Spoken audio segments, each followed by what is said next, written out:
All right. Hello, everybody, and welcome to our July. It's July, Katie. Can you believe it?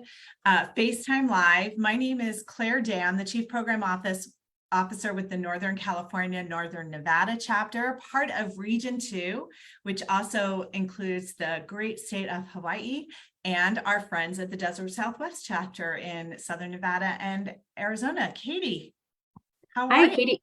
I'm good. Yeah, Katie Scavaris. I'm the communications director for Arizona Southern Nevada, and I'm really excited to be talking about the Alzheimer's Association International Conference that wrapped up last week. Claire, what do you think your biggest takeaway from that conference was? Yeah, it's always my favorite time of the year. We get an opportunity to talk a little bit about or hear a little bit about the latest in research and non-pharmacologic interventions, care and support. But I think for me, there were so many big stories, but I think for me, the big news story, of course, was the release of the data from the Trailblazer ALZ 2 trial, which is that new potential treatment for a drug called donanemab that demonstrated an important advancement in Alzheimer's research and treatment. And it's exciting. It's important to know that this is just releasing its primary and secondary endpoints. It's not been through the FDA approval process yet.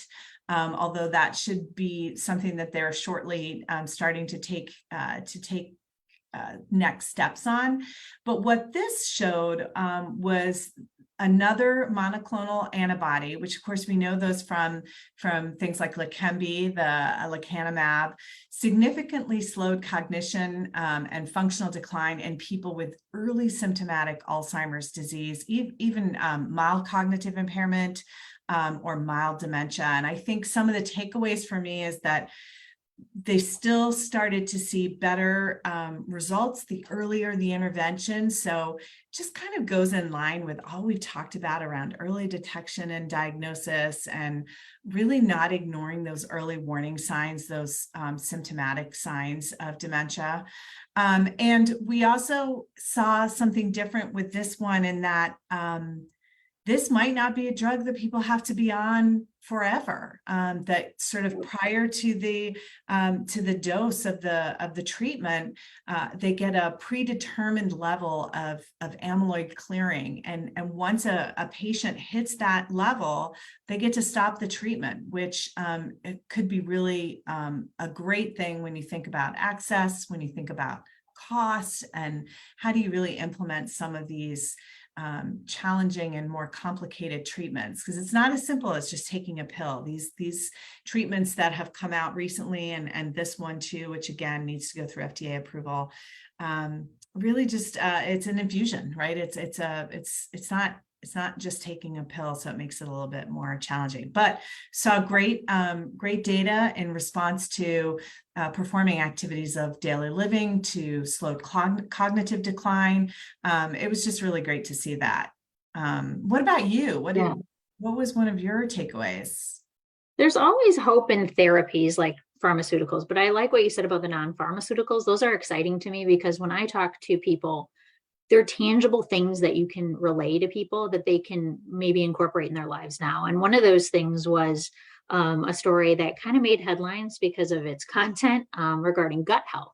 So it was about constipation. I know it's a fun topic to talk about, but and in that realm, it talked about regularity. The more regular you are, the less chance you'll have cognitive decline when you're over 65. So I just thought that was really interesting. And what they defined, just so everyone knows, what they define as regularity would be if you had less than if you didn't have a bowel movement every 3 days, you'd be considered not being regular, right? So that one had some really interesting headlines that came out of AAIC. But what I like about the gut health stuff, which this isn't the first time we've talked about that connection between the brain and the gut, but it's really just gives you something tangible. So let's say you're one of those individuals that's like, oh, that's me. I'm not, I struggle with that.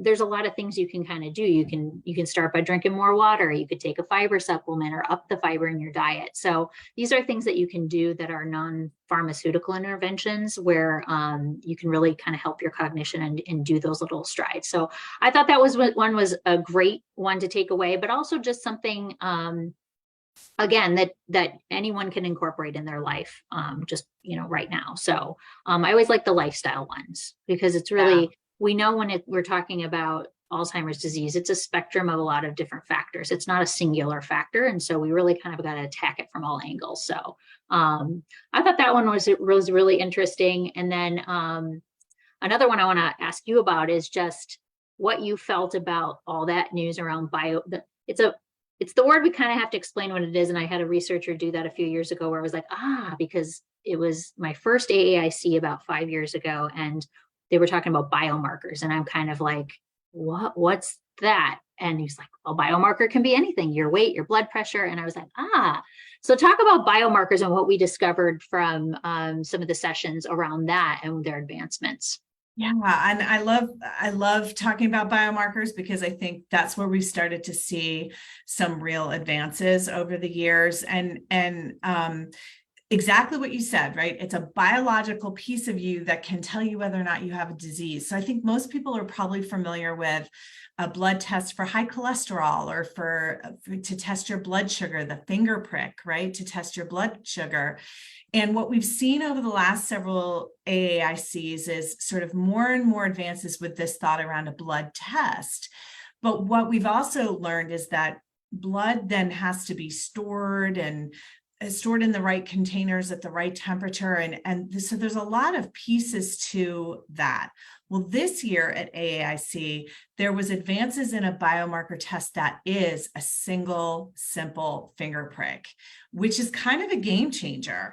And we know again, these are things that are early days. That's the whole point of the Alzheimer's Association International Conference, is it's the latest and greatest emerging science. So important to note that you can't go tomorrow to your general practitioner and get this finger prick, but what they looked at was some of those barriers, right? So what happens if it's shipped without temperature control, without cooling? And so they tested it, shipping it to different countries, and just as a way to kind of test how it would hold up. And the good news was that in this pilot, it did demonstrate the potential that even that remote collection, the measurement at any temperature without that low temperature storage really held up compared to a physician evaluation as far as identifying evidence of disease. And actually, we know that because some of those physician tests are kind of subjective, this actually shows you the biology. And I think it hits somewhere around the 80% accuracy marker, which is really good because if you think about remote locations, you think about rural communities that maybe won't have access to a PET scan, which will be one of the things needed for those monoclonal antibody treatments. In order to get a medication in the future, like donanemab, or today, like Leqembi, which we know was approved by the FDA back in early July, you have to have evidence of that amyloid on the brain, and there's very few ways to tell. And so these advances in steps that make testing for those sorts of things accessible, to me, I think that's what's kind of exciting, is that we're seeing things that have been used for other diseases for decades now be able to put into practice in clinical research for Alzheimer's and dementia, which is kind of cool. Yeah, it would be I'm really excited. And I know it's not tomorrow or maybe even the next 5 years, but if somewhere soon down the line, you could go in and for your wellness visit and have that blood workup be part of your diagnostics, how incredible. I'm really excited about that for myself, but for my kids. Yeah. And I loved what you talked about with non-pharma or the lifestyle interventions. Of course, we talk a lot about that with the US Pointer study, which is testing a lot of those lifestyles. Was there anything else on lifestyles that came out of AAIC that you liked? There was another non-drug intervention around hearing. So this was called the ACHIEVE study, which stands for Aging and Cognitive Health Evaluation in Elders. And that was a randomized controlled clinical trial of hearing aids for reducing long-term cognitive decline in older adults. And so while the results, Claire, were negative in the total study population, the hearing intervention slowed cognitive decline in older adults with mild to moderate hearing loss by 48% in that segment of the study population. So the 3-year intervention included use of hearing aids, it included a hearing toolkit that they provided, and ongoing instruction and counseling with an audiologist. So just that correlation between your decline in hearing and your decline in cognitive function, it almost sort of makes sense to me. Does it make sense to you? I don't know why. There just seems to be naturally like that correlation. So to hear that in this one particular group, that this was really beneficial to them to slow cognitive declining, I think it's just another thing in the toolbox to be kind of thinking about as you age and what health factors you're kind of looking at and how that can impact your brain. So I found that one really interesting. More to come on that. There's more rolling out with it, but just something I hadn't heard prior. Yeah. Well, we talk to families about hearing when they're going through the diagnostic process. We talk about those tests today, right? They're all subjective. If you can't hear the doctor clearly, if you're not able to really understand, and I have a parent who has, he calls it selective hearing, which could be true. But his hearing is deteriorating, and hopefully he's not watching our Facebook Live today, but like, it really does impact his daily function, because if you can't hear things clearly, you're more likely to tune out. You're more likely to not hear whole parts of the conversation. So maybe you're misunderstanding. It's fascinating. And I'm so glad that they're studying it on a larger scale, because it's one of those things kind of like constipation, that you can do things to improve your hearing if you have a hearing deficit. We've seen other things with sleep, the same thing. There are things you can do to improve your sleep habits. Was there anything else that really sort of stood out to you from AAIC as far as sort of like, ooh, this was a cool thing that they looked at? Yeah, every year the Alzheimer's Association puts out a facts and figures report. So every March, we'll see updated numbers. And there's a lot of state data in there, which I love, because I think it's a really important factor to look. You have to look micro sometimes when it comes to the disease, what's happening in your community. But we've seen a lot of state data come out of those reports, but we have not, for the first time, what came out of AAIC is we saw some county level Alzheimer's prevalence data, which I think is very important for communities to understand the makeup of their county so that they can better provide services, better see what the needs are. And so what that saw, and it looked at every county in the United States, which was great. So every county now has sort of that prevalence data, and you can look at your state. And it's important not to look at one state's percentage and then look at another state's percentage and go, wow, we're equal with Texas's X county, because it's based on you're within your state. But that being said, they found that the East Coast, generally a lot of East Coast counties had higher prevalence, which I thought was a little bit not necessarily surprising, but also just interesting, because what we've heard through facts and figures, which is still something to watch, is that it's the West and the Southwest that have the fastest growth rates for the disease. So I imagine those numbers will sort of increase over time as well. But maybe not surprising for some, Miami-Dade County was the #1 county in the country for prevalence. But just looking at our own states and being able to look at California, Hawaii, Nevada, Arizona, and go, this sort of makes sense in a way, because when you look at some of that data, that heat map of where the prevalence is, it sort of matches up with what we know, which is there's higher numbers perhaps of older individuals in those counties, or Hispanics or Blacks in those counties. And the reason I say that is because we know that Hispanics have 1.5 times more likely, are 1.5 times more likely to develop dementia or a type of dementia, and Blacks are twice as likely. So if there's more concentrations of certain ethnic groups in a certain county, that could account for some of that prevalence. But it's just really great data to help us guide the allocation of resources for public health programs. So I think that'll be useful for us moving forward, and even working with our legislators to better serve the community. So I really liked that one. And then, there was just so much. It's almost hard to wrap your head around, right? Yeah, it really is. You could spend days just getting lost in some of the data, but brilliant people examining everything. But was there anything like that you feel kind of like was like surprising, or just interesting or something we could, use moving forward, or anything to end it? Yeah, I was really excited, and I couldn't agree with you more about the prevalence data. And I think thinking about too, how do we make sure that communities are prepared, Yeah. also including health systems? How are health systems and general practitioners prepared to care for and diagnose? When we think about this era of treatment, we have to be able to diagnose the disease. So I love that we're able to kind of fine tune that a little bit more specific to those communities. And I think for me, one of the things that I really enjoyed reading about was a study that looked at volunteering. I don't know if you volunteer in your spare time. I know that I volunteer at different organizations, and certainly here at the Alzheimer's Association, we love our volunteers and rely so heavily on them to help us reach all communities, reach new constituents.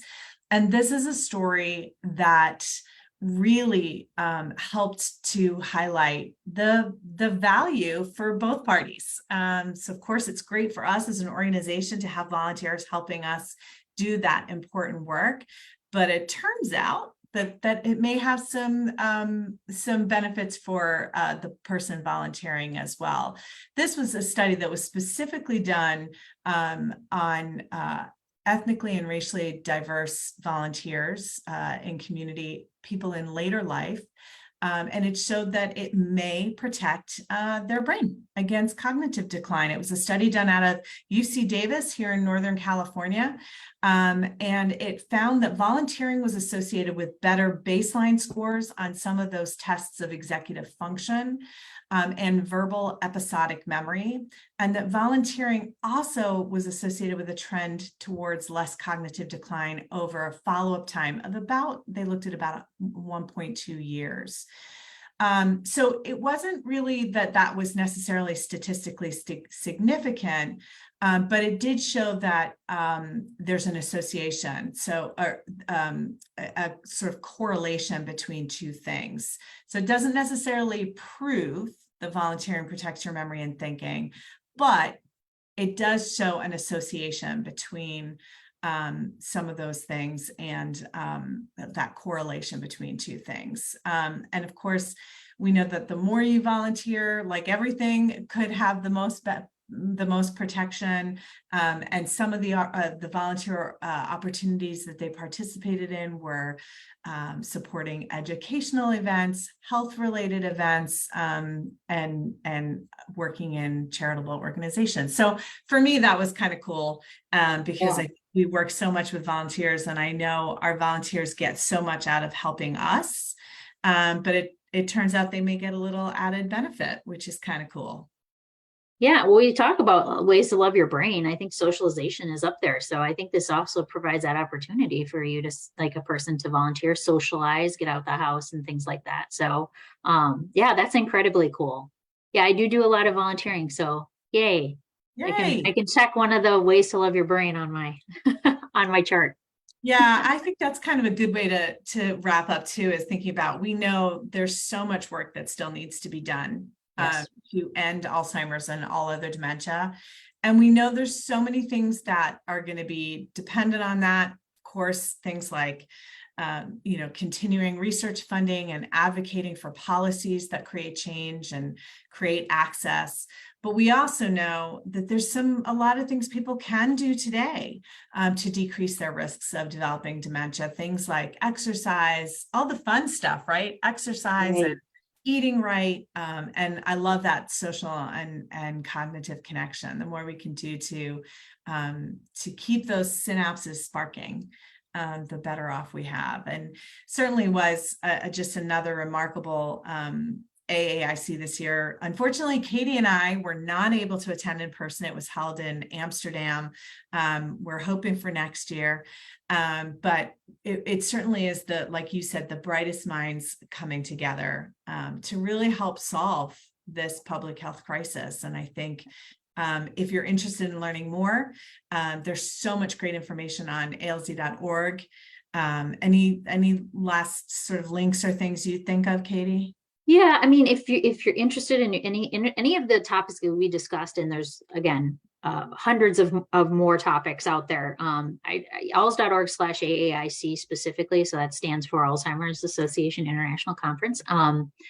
Either way you type it in, it'll route you there. So I'd invite you to check out the website. It's kind of already looking forward to next year's conference in Philadelphia, Pennsylvania. But if you scroll, you'll see all the press highlights, which I think you can kind of dive more into. Or obviously, always keep our 800 number close at hand, because I think if you have questions, or if you have even questions about maybe you're interested in a MAB drug and you have questions for someone, call up our master level clinicians. Will help guide you and answer questions and get you the information you need. And that number is 800-272-3900. So those are the best things to have. I mean, alz.org will route you to different things. There's also alz.org/research if you're looking for general research information to kind of further your scope. So just appreciate everyone's time today.